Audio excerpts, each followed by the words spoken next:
Bismillahirrahmanirrahim. Alhamdulillah wassalatu wassalamu ala Rasulillah. Amma ba'd.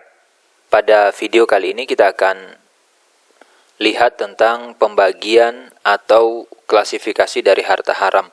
Karena kita perlu tahu pengelompokan ini kaitannya nanti dengan pembahasan taubat dari harta haram. Jadi sebenarnya harta haram yang kita miliki itu sebabnya karena memang zatnya atau karena cara kita mendapatkan atau mungkin nanti dari sisi tujuan, gitu kan? Nah, kalau kita lihat dari sisi zat ini berarti memang dari bendanya sendiri yang bermasalah, dari hartanya yang bermasalah. Nah, ini nanti terbagi menjadi 3. Ada barang-barang yang dia pertama itu tidak memiliki manfaat mubah sama sekali. Jadi dipakai nggak boleh, dijual juga nggak boleh, gitu ya. Jadi contohnya adalah salib, kemudian alat musik, kemudian narkoba. Maka kalau kita memiliki salah satu ini, misalkan narkoba, maka kita tidak boleh pakai. Dan kita juga tidak boleh menjual. Lain cerita kalau misalkan alat musik yang ada bahan dasar seperti terbuat dari kayu dan yang lain, kalau kita pecah, kalau kita rusak, dan kita bisa manfaatkan kayunya untuk dibakar, maka itu boleh, berarti kayu penyusunnya untuk digunakan sebagai bahan bakar atau kayu bakar dan semisalnya. Kemudian ada harta haram itu yang nanti dia secara zatnya bermasalah, tapi masih boleh dipakai dan tidak boleh dijual atau haram dijual. Contohnya apa? Anjing, kemudian lemak bangkai. Jadi kalau misalkan kita punya anjing dan di sini sebenarnya terbatas sekali ya penggunaannya. Jadi Rasul memberikan pengecualian itu nanti untuk konteks tertentu. Jadi anjing dipelihara untuk jaga kebun, untuk jaga kemudian ternak. Nah, itu bisa dipakai, tapi tidak bisa kemudian diperjualbelikan. Dan kemudian ada namanya lemak bangkai. Ini kalau misalkan nanti ada hewan, entah sapi kita atau yang lain itu mati, artinya bukan karena disembeli. Nah, di situ kita tidak boleh jual. Mungkin lemaknya bisa dipakai untuk yang lain, yang itu tidak untuk keperluan konsumsi yang jelas.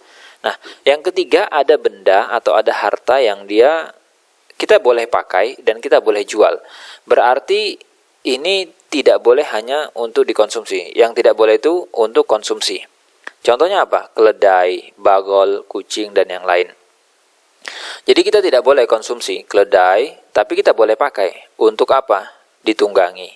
Untuk apa? Dikendarai. Dan kita juga boleh jual. Jadi dia ini dijual bukan untuk dikonsumsi, tapi dijual untuk dipakai. Nah, kemudian nanti ada benda, ada harta yang dia haram bukan karena zat sebenarnya. Tapi haram itu karena cara kita mendapatkan. Nah, ini artinya berarti caranya tidak sesuai dengan apa yang Allah mau. Nah, ini sendiri nanti akan terbagi 2. Bisa saling ridho, bisa tidak saling ridho. Karena ini kan kita bicara urusannya dengan orang lain. Kalau saling ridho, berarti partner kita, orang lain itu merasa nggak masalah, dia rela juga. Contohnya apa? Misalkan zina, riba, kemudian khamar, dan yang lainnya. Jadi kalau misalkan ada yang mengatakan, ini loh, saya menjual minuman keras, pembelinya setuju, penjualnya nggak masalah. Tapi itu nanti tetap menjadi masalah karena syariat mempermasalahkannya. Atau riba, kita sama-sama ridho kok, iya, tapi syariat melarang. Ya, saling ridho itu tidak mengubah hukum yang haram menjadi halal. Zina misalkan, kita sama-sama saling suka, saling ridho melakukan zina, iya, tapi walaupun saling ridho, kalau syariat mengatakan itu haram, tidak kemudian otomatis saling ridho ini mengubah hukumnya menjadi halal. Nah, nanti bisa saja harta itu kita dapatkan karena kita berzina, atau karena praktek riba, atau karena nanti menjual khamr dan semisalnya. Dan kemudian dari cara ini ada juga yang tidak saling ridho, berarti kita melakukan perbuatan zolim.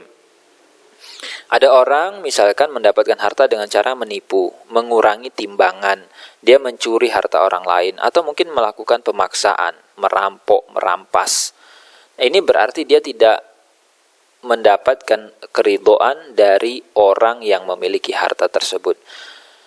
Kalau tujuan sendiri, ya kalau dari sisi tujuan ini berarti nanti ada benda-benda yang sebenarnya dia netral, ya tidak bermasalah, tapi kemudian dibeli atau dijual untuk kepentingan yang tidak baik, ya dalam kondisi misalkan sedang terjadi keributan, terjadi peperangan, dan semisalnya.